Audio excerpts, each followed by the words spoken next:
কি আমার future সায়েন্টিস্টরা, future textile ইঞ্জিনিয়াররা আমরা কি পিছিয়ে থাকবো না আমরা সামনে এগিয়ে যাব? ইনশাআল্লাহ। এই জন্য গভর্নমেন্টের খুব সহযোগিতার দরকার। নিউ ল্যাব, এআই দ্বারা পরিচালিত ল্যাবগুলো, সেগুলি আমাদের খুব প্রয়োজন রয়েছে।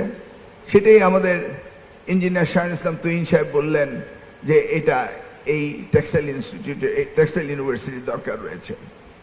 হ্যাঁ, গভর্নমেন্ট অর্থাৎ আমাদের যে এখনকার লিডারশিপ জনাব তারেক রহমান সাহেব, তিনি এডুকেশনকে সবচেয়ে বেশি প্রায়োরিটি দিচ্ছেন। তার মধ্যে উনি হলেন technical, means technical, vocational, technical engineering, anything technical, উনি হচ্ছেন সেইটার সবচেয়ে, উনি এটাকে সবচেয়ে বেশি লাইক করেন এবং এই টেকনিক্যাল সাবজেক্টটাকে উনি সবচেয়ে বেশি গুরুত্ব দিয়েছেন। কারণ আমাদের দেশে যে জনসংখ্যা রয়েছে, এই জনসংখ্যাকে মানব সম্পদে রূপান্তরিত করতে হবে, হিউজ নাম্বার। এটা আমাদের ক্যাপিটাল, এটার উপরে উনি ইনভেস্টমেন্ট করছেন।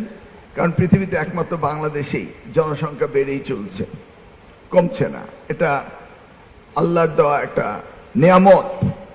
আর আমরা দেখতে পাই উন্নত বিশ্বে তাদের জনসংখ্যা হ্রাস পাচ্ছে। ইন দিস কেস আমরা টেকনিক্যাল এডুকেশনকে সবচেয়ে বেশি গুরুত্ব দেওয়া হয়েছে। টেক্সটাইল ইউনিভার্সিটি, এখানে গবেষণা উন্নত মানের হবে, এটা আমরা নিশ্চিত করতে চাই যে এটা আমাদের করতেই হবে, এর কোনো বিকল্প নেই। আমি এর আগেও একদিন এসেছিলাম, ভিসি সাহেবকে বলে গিয়েছিলাম যে আপনার কি কি প্রয়োজন এই টেক্সটাইল সেক্টরে, আমরা যেন সিরিয়াসলি ইনোভেটিভ, ক্রিয়েটিভ আমাদের শিক্ষার্থীরা করতে পারে, সেদিকে দৃষ্টি দেওয়ার জন্য আমরা গভর্নমেন্ট থেকে এই কাজগুলো করব। রিসার্চ অ্যান্ড ডেভেলপমেন্টের কথা আমাদের ইঞ্জিনিয়ার শাহিন ইসলাম তুহিন সাহেব বললেন। ইয়াস, গভর্নমেন্ট এগুলিকে কঠিনভাবে এই বিষয়গুলিকে ডেভেলপমেন্টের জন্য চেষ্টা করছে। বিল্ডিংয়ের কথা বলা হয়েছে, বিল্ডিং একটা রয়েছে, যদি প্রয়োজন হয় আমরা বিল্ডিং আরেকটা দেব। মাত্র 650 ভর্তি হয়েছে, আমি মনে করি এর ক্যাপাসিটি আরো বাড়াতে হবে। আমাদের ওয়ার্ল্ড ডিমান্ড যদি আমাদেরকে ফুলফিল করতে এই সেক্টরে, অর্থাৎ we need more engineers, we need more students. এখানে 650 ইজ নট এনাফ। এই 50 বিলিয়ন এক্সপোর্ট হচ্ছে, এটা we would want to be the number 1 exporter in the world, not made in only. Made in মানিটাকে আমি ওনাকে জিজ্ঞেস করলাম, আমরা অ্যান্ড কাট করি, আমরা অ্যান্ড কাট করতে চাই না, আমরা স্টার্টিং টু অ্যান্ড করতে চাই। স্টার্টিং ফ্রম উইভিং থেকে আমরা কমপ্লিট ভাবে আমরা প্রোডাকশন যেতে চাই।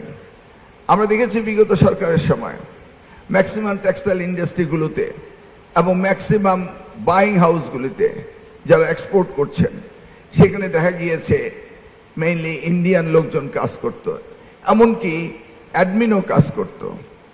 Y not we? আমরা কেন পারবো না? শ্রীলঙ্কানরা কাজ করত, আমরা কি তাদের চেয়ে মেধায় কোনো কম রয়েছি? We must patronised.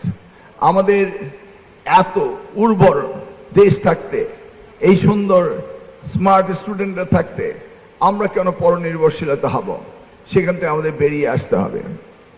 আমাদের মাননীয় প্রধানমন্ত্রী এক নতুন জেনারেশনকে নিয়ে উনি এগিয়ে যাচ্ছেন, স্টার্টিং ফ্রম দ্য জিরো, অর্থাৎ প্রাইমারি লেভেল থেকে। ইতিমধ্যেই আপনারা দেখেছেন উনি প্রাথমিক স্কুলের জন্য বিশেষ করে দৃষ্টি দিয়েছেন এবং আমাদের প্রজেক্ট নম্বর 5 PDP 5-এ এমন কিছু নেই যে আমরা স্মার্টলি আমাদের ভবিষ্যতে এই বাচ্চাদেরকে আমরা তৈরি করব। উনি মিড ডে মিলের ব্যবস্থা করেছেন প্রাইমারি স্কুলে, উনি তাদের জন্য ড্রেসের ব্যবস্থা করছেন। আমরা ক্লাস 4 থেকে তাদের জন্য খেলাধুলা, আনন্দময় শিক্ষা, এগুলি আমরা ইনক্লুড করছি। আমরা ক্লাস 6 থেকে টিবেটের উপরে, টিবেটের গুরুত্ব নিয়ে আমরা করছি। আমরা কারিকুলামকে চেঞ্জ করছি।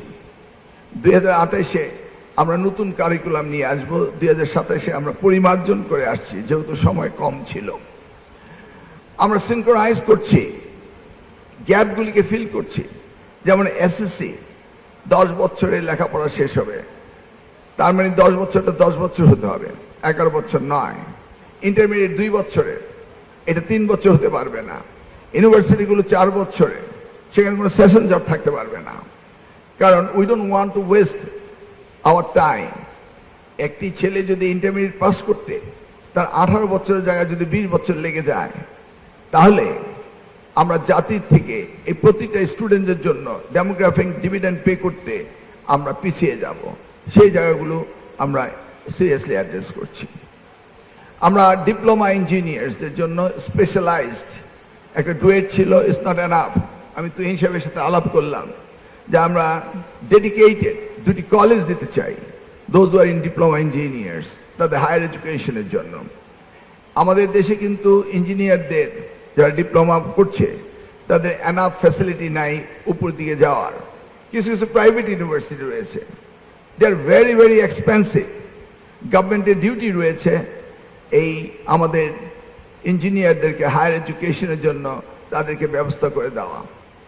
আজকে যারা নবীন ভর্তি হয়েছেন, তোমরা তোমাদের আগামী দিনের ভবিষ্যতের জন্য এসছো। It's a challenge to your life, think about it.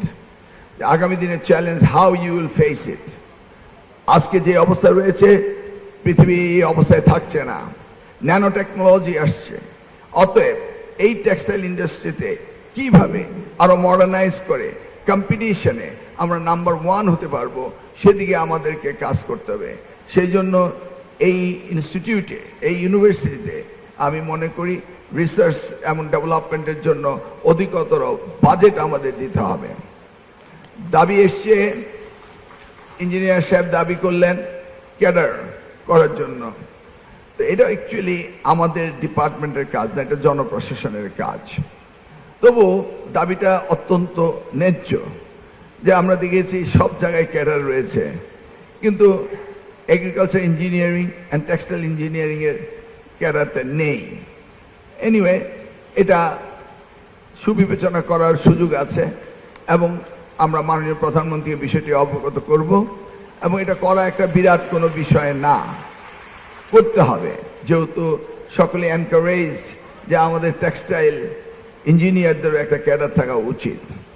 Anyway, নেভারদালেস আমি মনে করি এই ইন্ডাস্ট্রি আমাদের দেশের জন্য আগামী দিনে সবচেয়ে বেশি অর্থকরী একটি ইন্ডাস্ট্রি, এটা টেক্সটাইল।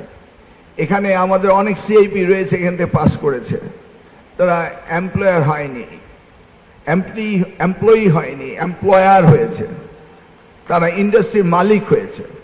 আমি আশা করব এখানে যারা আজকে এই ইঞ্জিনিয়ারিং সেক্টরে ঢুকছ, তোমরা সকলেই ওই ভাবনা থেকে যে আমরা এমপ্লয়ি হব না, আমরা এমপ্লয়ার হব।